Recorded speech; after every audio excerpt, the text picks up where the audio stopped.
కోవట్టు అంటే మన దగ్గర అమ్ముడు పోయేటోడు ఉంటే అవతలోడు కొంటాడు. As simple as that. అంతే కదా కోవట్ అంటే.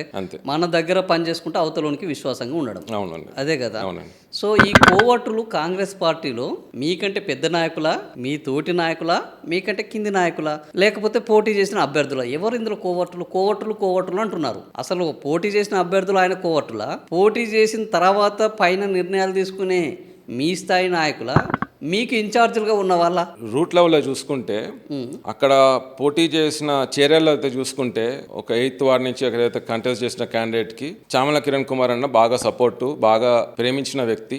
ఆయన సపోర్ట్తోనే అక్కడ నిలబడ్డాడు. అలాంటి వ్యక్తే 25 లక్షలకి అమ్ముడు పోతే ఇంకా మనం ఎలా గెలుస్తాము? ఓకే, ఈ రాజకీయం ఎలా చేయగలుగుతాము? అక్కడ చైర్మన్ ఎట్లా కొడతాము? ఇప్పుడు మీకు బీ ఫామ్స్ ఎవరు ఇచ్చారన్నా?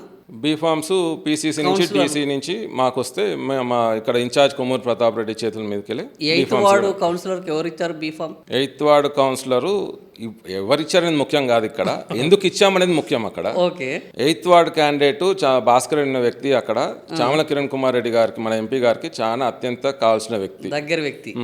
అక్కడ ఆయనైతే గెలుస్తాడని కిరణ్ కూడా చాలా నమ్మకము. ఓకే, ఆ వ్యక్తికి సూచించిన క్యాండిడేట్కి ఇవ్వాలని చెప్పి కిరణ్ కూడా ప్రతాపన్నతోటి పొంగులేటి అనే దగ్గర కూడా గట్టి పట్టుబట్టి ఆ క్యాండిడేట్ నే గెలుస్తారని చెప్పేసి, సరే అన్న మీరు గెలిపించుకోండి అని చెప్పి ఆ క్యాండిడేట్కి ఇవ్వడం జరిగింది. ఆ క్యాండిడేట్ గెలలేదు. ఏ విధంగా అమ్ముడు పోయాడు అనేది ఆడియోలో బీఆర్ఎస్ అవతల పార్టీ వాళ్ళతో మాట్లాడడం అనే ఆడియో కూడా ఒకటి లీక్ అయింది. అందులో 25 లక్షలకి బేరం కుదిరించుకొని బీఆర్ఎస్ అని గెలిచిపోయింది. అక్కడ ఆ గెలవడం వల్లనే మీ ఎన్నిక ఇప్పుడు 13-13 టై అప్ అయింది. ఇది చేర్యాల్లో జరిగింది. అక్కడ 7-5 వచ్చింది మనకి, అదర్వైజ్ ఈక్వల్ వచ్చేది 6-6 వచ్చేది మనకి. ఓకే, అంటే చేర్యాలలో మనం ఓడిపోవడానికి కారణం చామల కిరణ్ కుమార్ రెడ్డి యొక్క వ్యక్తి అమ్ముడు పోవడం 100% అన్న. సో ఆడ 7-5 వచ్చినాయి. 7-5 వచ్చినాయి అంతేనా? బీఆర్ఎస్ కి 7, కాంగ్రెస్ కు 5 వచ్చినాయి. అదేవిధంగా ఇక్కడ జనగాంలో చూసుకుంటే మీరు ఇంతకుముందు అన్నట్టు వైస్ చైర్మన్ కూడా ఇక్కడ మనకు రావాల్సిందే, కానీ ఇలాంటి కోవట్ రాజకీయాల వల్లనే 13-13 వచ్చినాయి. ఇక్కడ టాస్క్ పోవడం జరిగింది. అది డ్రా వచ్చింది. డ్రాలో వాస్తవానికి